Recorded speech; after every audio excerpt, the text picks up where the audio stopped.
Hey guys, I just wanted to reach out to you and let you know that Surewinder is still selling amazing products. Some of you guys have been dragging your feet for whatever reason. If your shoulder hurts, do not waste time. Pull the trigger. I just bought 4 or 5 of them, and we had 2 guys out. You know how much it cost me to pay for 2 guys being out with bad shoulders? We just pulled the trigger and we said, listen, everybody's going to have one on a truck. It's mandatory. You got to use it. Don't hesitate. Don't wait till your guys go down. It's going to cost you more. Buy a Surewinder. Here we go. Torsion Talk podcast. You've got Ryan here, and I am going to be discussing an article today on Joseph Roberts. He from E-Squared. He wrote an article titled "At a Crossroad Again, Navigating the Transitions Shaping the Garage Door Industry." I think this article is very well written, as usual. He's a very intelligent person, well thought out usually. And I think there's some things that I like and some things that I don't like. Some things I agree with and some things I don't agree with. And we're going to discuss them today. But before we dive in, I've got a couple things I just want to share with you. Number one, my new studio is almost done, y'all. I am so freaking excited. I GC'd the build out of a audio studio in my basement, audio video studio, and it is amazing. I am so freaking excited to show you guys. I cannot wait. So I'm about to start moving things down in there. We're just working on a few last minute electrical things. And cost of steel might be going up. This is from my contact at Majestic Steel, Brian. Some of you guys have listened to him on my podcast in the past, but I checked in with him and he said that due to the lack of import and the U.S. steel being pretty much overloaded, the cost of steel could go up just simply because of supply and demand. Marketing trends, we are still seeing clicks down across the board. This is something that we don't see changing as long as AI continues to gain ground on standard Google type searches. Uptick in KPIs for marketing across the board. So one good thing that we are seeing is market trends trending in the right direction for the first time in quite some time. Historically, for the past year, we have seen a little bit of a pullback. But we are starting to see a little bit of a turn. I think that's geared towards the economy, maybe a little bit. Markinuity GDU will be at the IDA Expo. We have a booth. Really excited about that. We're actually considering doing a live podcast while we're there. If you're interested, hit us up. We can have you come over to the booth. We're going to be giving away some stuff. And lastly, we are going to have a party. If you've ever been to one of my parties, you know we don't cut corners on those, and we have a lot of fun. So we have, can't give out details because if I did, most likely there would be an uproar, and I have powers who work against me a lot, especially around these types of events. And I just, I don't want to cause any more attention. So let's dive into this article because I think it's, again, well thought out. I don't agree with everything, but we had some conversations about this article in one of our GDU groups. And the first is kind of like a 3-part. He isn't just hit on like one thing. He's talking about Crossroads. So to set up this conversation for the podcast, I'm just going to talk about kind of the 3 pillars of this this article. The first pillar is market segmentation and specialization. I speak a lot about this in a lot of different areas of my life. I've talked about it on the podcast, talk about it, consulting and everything else. It's like generalization versus specialization. It's always better to be a specialist than a journalist. With the exception, I will say, when the market squeezes and tightens a little bit, it is nice if you can pull off being a specialist in multiple things that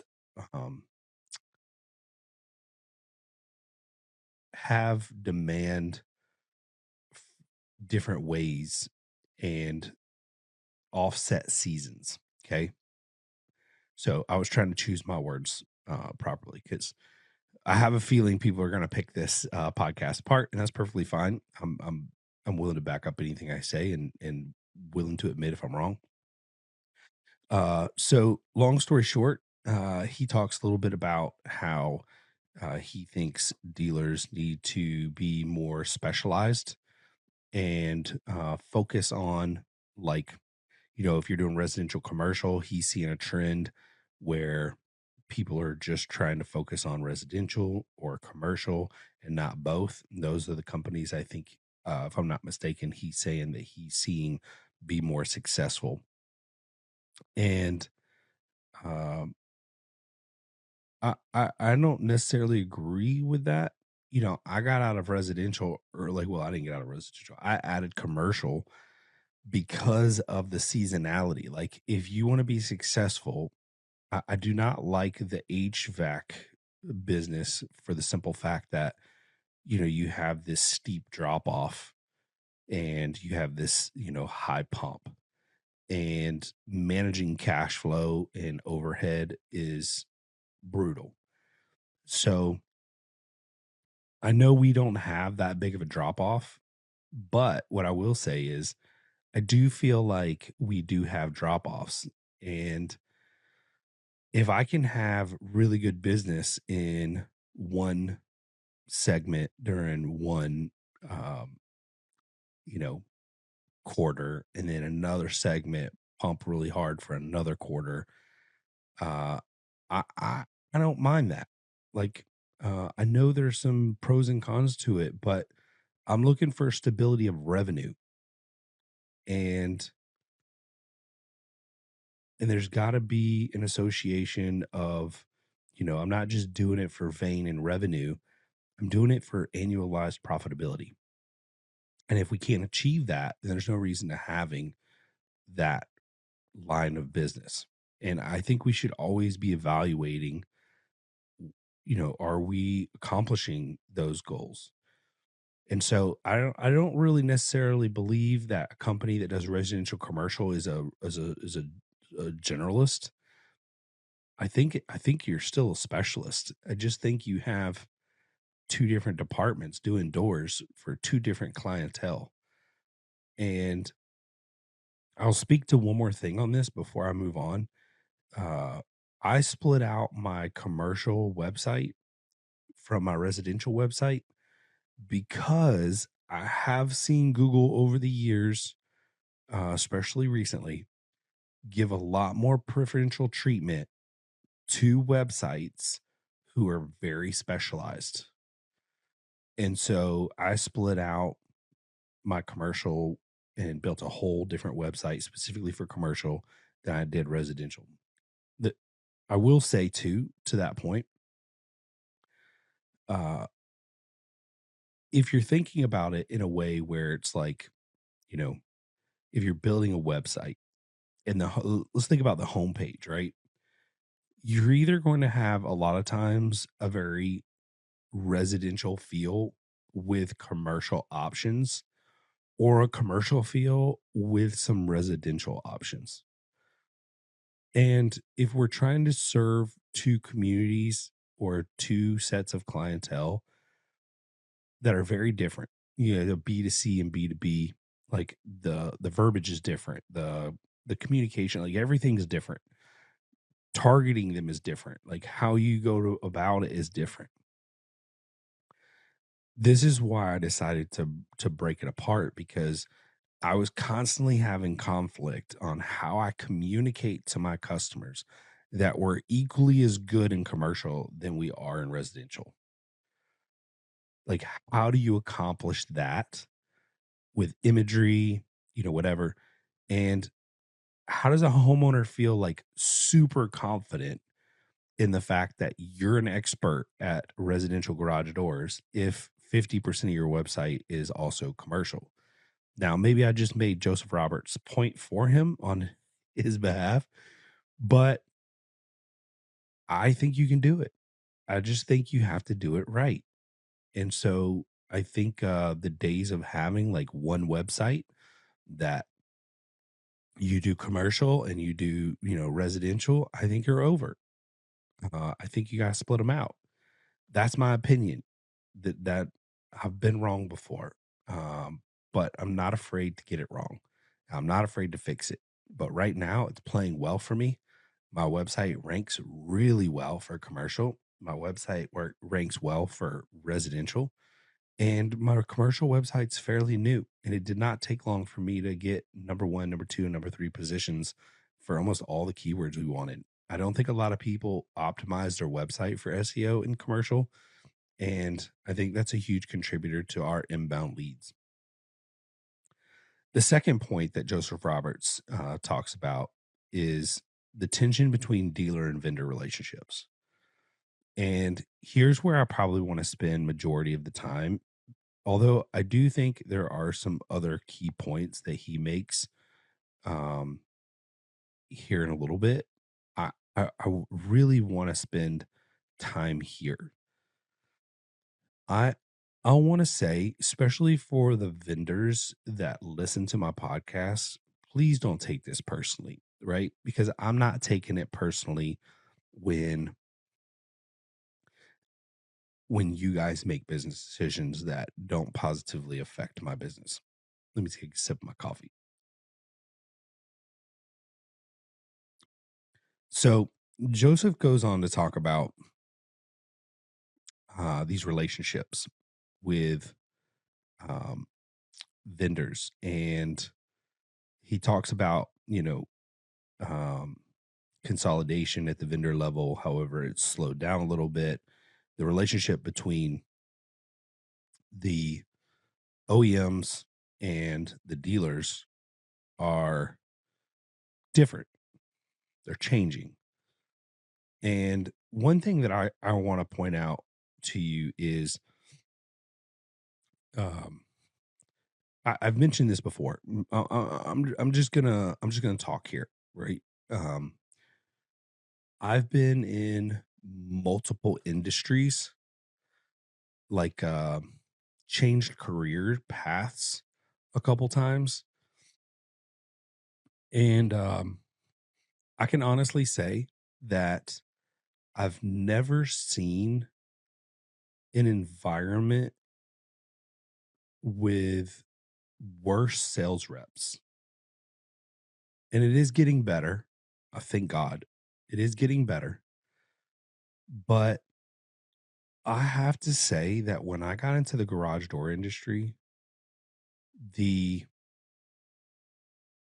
sheer arrogance of reps for these companies was off the charts. I mean, off the charts. I had never seen anything like it in my life. I even put it out there multiple times. Excuse me. I even mentioned it, like when I would talk to executives. Arrogance. I mean, like extreme arrogance. And I'm not talking like, hey, I want to set up an account. I'm a nobody. I'm just getting started, and them telling me no. It's the way they say it. It's not just me either. It's others. And it's possible now that I get a little bit of preferential treatment just because of the podcast and the relationships I've built. But I'm no fool. Like, these people are not my friends. Like, if it came down to it, they would cut me. And they would cut my account. And they've probably had conversations about it. And likely, maybe even in some scenarios, have refused to cut it because of relationship. I don't know. What I will say is we have purchased from, on average, in my residential apartment, probably like 7 or 8 manufacturers every year. And I remember, prior to 2020, I was telling people that being locked in with one manufacturer has little to no benefit for you. Little to no. And that having accounts with multiple manufacturers has a lot of benefit to you. Hey guys, I found something that changed my business and I want to share it with you. We've created packages that have included some of the best products in our industry to offer our service customers. The heart of that package is Stealth Hardware Kit.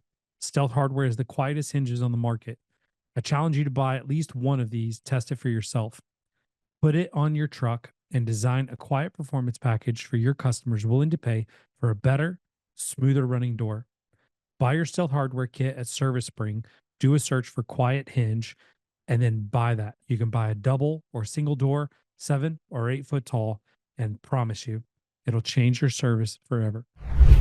Somer USA and Somer Group want to thank you for an incredible year and the trust you put in them and their products. As you know, Somer places high value on relationships, education, customer service, innovation, and professionalism. And they are grateful to you for your part in the fostering and dissemination of these values. If there is any way Somer can support you in your journey, whether through their products, the values they hold to, or the knowledge Somer has gained through interaction with door dealers across the world, please reach out to the team at your convenience. They are here to serve you. Again, thank you from the entire Somer team. Check them out at somerusa.com. Tell them Ryan sent you. But the manufacturers were positioning and trying to trick everybody and push everybody into these like exclusive deals. And, you know, I just don't. The only way that you should ever go into a exclusive deal with a manufacturer in a market, because I believe we sell a commodity for the most part, is if they can come in at a price point that no one else can compete with. No one. Not just with their product, but with some of the other products as well. I think you're starting to see these manufacturers who were like hardcore exclusive relationships. I think you're starting to see that that wasn't such a good idea after all. And I think you're starting to see it because things are changing, right? The market's changing. What happens when that dealer gets acquired by a private equity company and they use a different manufacturer and they are not going to keep selling your product? That whole market collapses for that manufacturer. Not a smart move. It's kind of an old school way of thinking, in my opinion. Now, if you want to have limited dealers in a market, I understand that. But being exclusive to one is crazy. Crazy.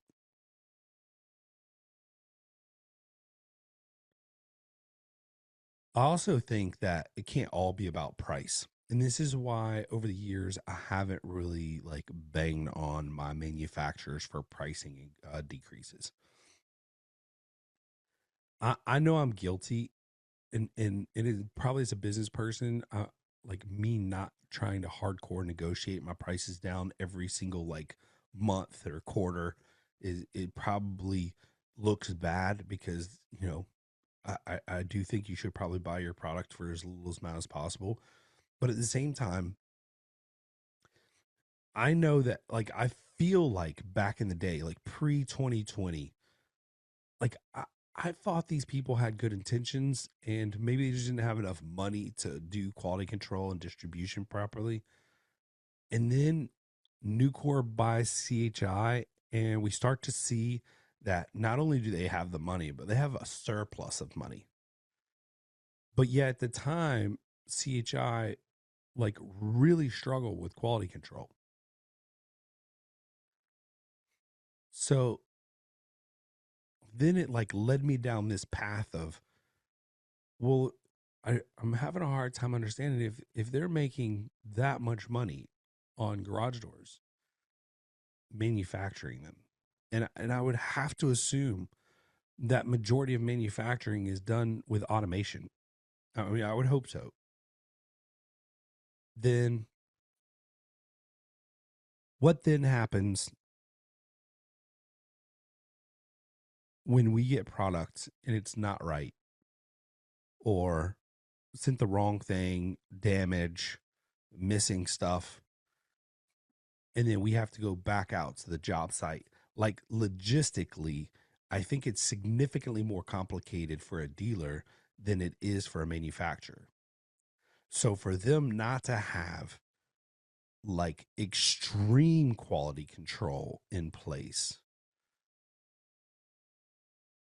or when something happens, they're unapologetic and they fight you on it, or they don't reimburse you for your time because they're unwilling to pay for the time for the quality control, but then they also don't want to pay you for your time because of the lack of their quality control.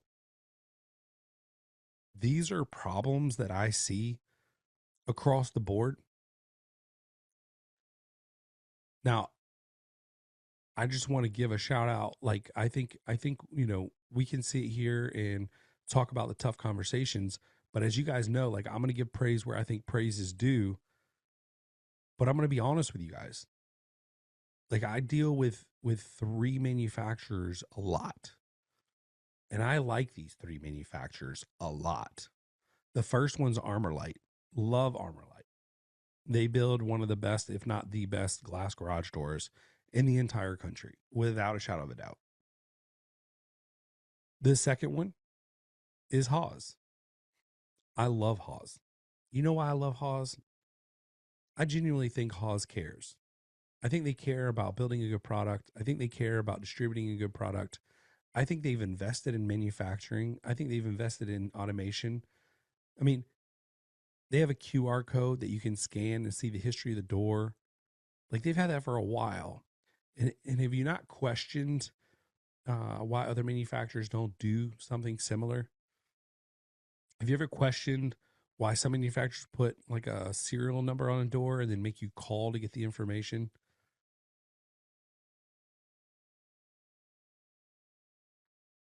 I don't know. So I love Haas. I think they have good people. I think that they distribute their product well. I love that they control the process from A to Z. And they do it really well. I mean, like, when we get our truck, it's, usually clean, and yeah. I love Haas. I also love Clopay, but I do have some bones to pick. And I've mentioned them on the podcast before. And, hey, listen, these guys, they sponsor my events. They support me. And I love them. And I'm going to tell you that I love the people there. I love their product. I think their product is absolutely amazing. Like, no one has the variety of doors that they do. And the only company that can even come close, in my opinion, to competing with their gallery door, which I think is the best door on the market, steel door on the market, that and the Bridgeport, I freaking love both of them. But when you're talking about a full-blown door with like insulation and quality and the color options, the windows, I think they're the best windows in the market. And I think Rainer has an option for larger windows. But I'm not interested in buying a door and getting the springs a week later. So I like Clopay. I like their product line. They've aligned their interest, the same alignment that we have. I want to sell high-end doors. I want to sell the most beautiful doors. Yes, I love custom, but I also love the Canyon Ridge. I love the Bridgeport. I love their flush panel door. I love their carriage stamp door. I think that they probably build from top to bottom the best lineup of doors in the market. And I don't know that anybody would uh, argue that. But I don't love the fact that when the truck shows up, it's pixie sticks and my team has to risk their lives to unload a truck. I don't like the fact that we're bundling 3 sections together. How many stops does that truck have where they have more than one warehouse guy? I would venture to say that majority of garage door companies have 0 or 1 warehouse guy. And then, if we could get a good enough heads up, we might be able to coordinate having a second or third guy there. But if we're taking these things into consideration, why are we shipping 3 sections together with some cardboard? It's nuts, man. Absolutely nuts. I don't know. I think Clopay's got it 85% figured out. And I think that they probably run things and count pennies. And I think in some scenarios, they count pennies so much that they haven't taken consideration their system and profitability and how it's affecting the dealer.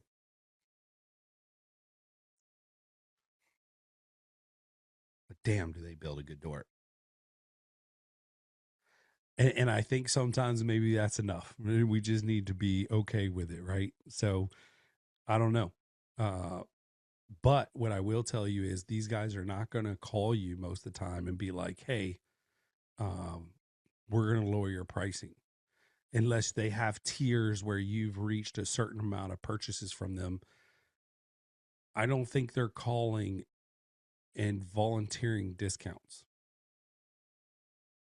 We as dealers have to go to them and question the pricing. We have to challenge them. We have to shop them. If we're not doing that, I'm not sure that we are doing a good job as business owners.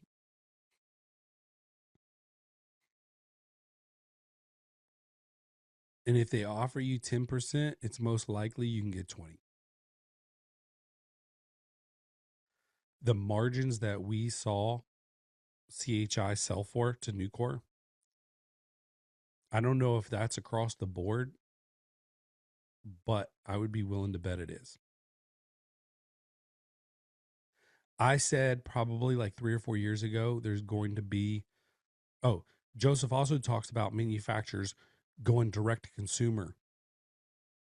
And you're starting to see this. Well, you've seen it for a while in commercial, but you're starting to see it in residential. If I'm not mistaken, we have Garaga buying up dealers all over the Northeast and going straight to consumer.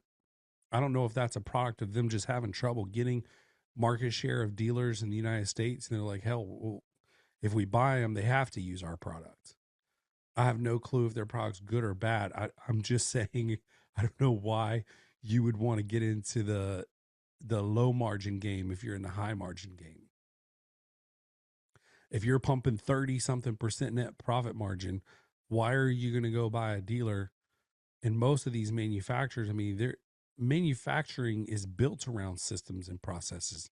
How do you duplicate things over and over again efficiently?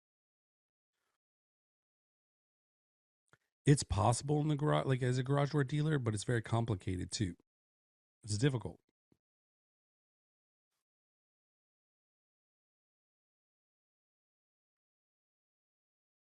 I said a few years ago that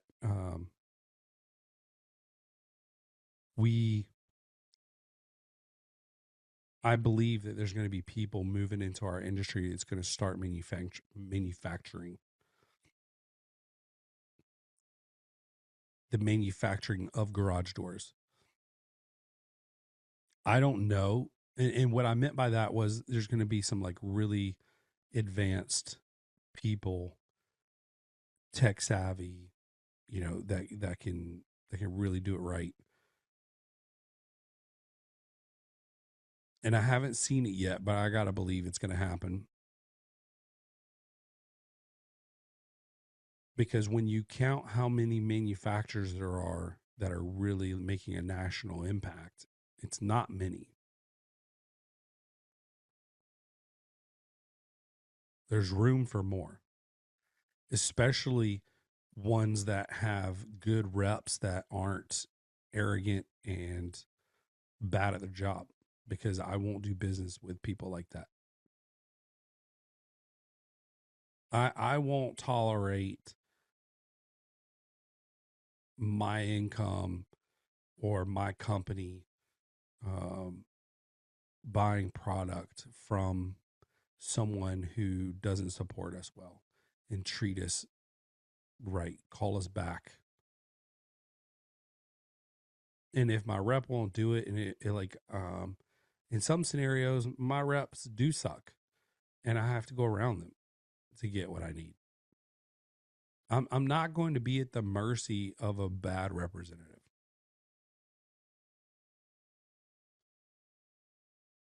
I think it's time as dealers that we stand up for ourselves, negotiate better pricing, be more intelligent about the market and how things are trending. And then the last point Joseph Robert makes is the impact of ownership changes, and how, he said that, there's three types of, strategies that he's hearing dealers make at these expos. Exit strategies like, succession plan, like passing it on to a family member or employees, private equity. And what's interesting to me is I just had this conversation with somebody recently. I'm shocked sometimes when I'm talking to dealers either about marketing or whatever, and I'm trying to get a good understanding of like the big game plan. And I ask them what their exit strategy is, because I do think that matters when it comes to like your marketing strategy, your company strategy, like everything, your decision making changes. If you're wanting to do private equity, and the timeline matters. Timeline matters on the budget you should spend. Timeline matters on the results, what type of results you're looking for. Timeline matter, like it matters, like what your current profit margins are versus what you're trying to get to, what market you're in. Like there's a lot that plays into that. So I think that when we're looking at all of these changes, the landscape in the garage door industry is changing quickly. I think that you have some dealers that are really, really hurting right now. I consider this, like I mentioned before, this is a purge. You're going to have, a pullback in the market that shapes it and cleans it out a little bit. That's normal. That's normal. Part of it is, I think some banks sometimes create this environment, or central banking system, I'm not sure, because they want loans, and they know when things get super tight for a period of time, people tend to take more loans out. I don't know. Maybe I'm a conspiracy theorist. I don't know.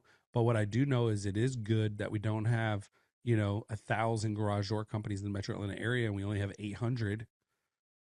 I would love to get down to 400 or 500. I think we will probably get there because of consolidation. The next probably 5 to 10 years are going to be extremely difficult for the part-timers and the people who aren't running their business the right way.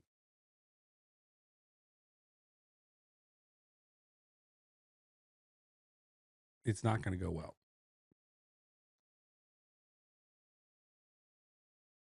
I think the gap is just going to get bigger and bigger and bigger. I think now is probably the most critical time I've ever seen in the garage door industry that if you don't have your stuff together, you're not running your business the right way, your days are numbered. Because you're competing with the likes of Harvard graduates who are very intelligent people. Yes, they may not know the garage door industry, and yes, they may be losing top talent, but they're going to find a way to put people in those spots to get the job done. It doesn't have to look the way we think it should look, and they will find a way.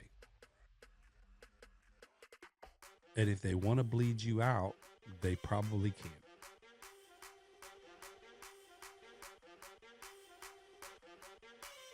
On a positive note, if you're focused and you're driven and you're not comfortable and you're ready to go, inspire your people with your vision, execute, hold everybody accountable, and rock and roll. And I promise you, that will help you be successful.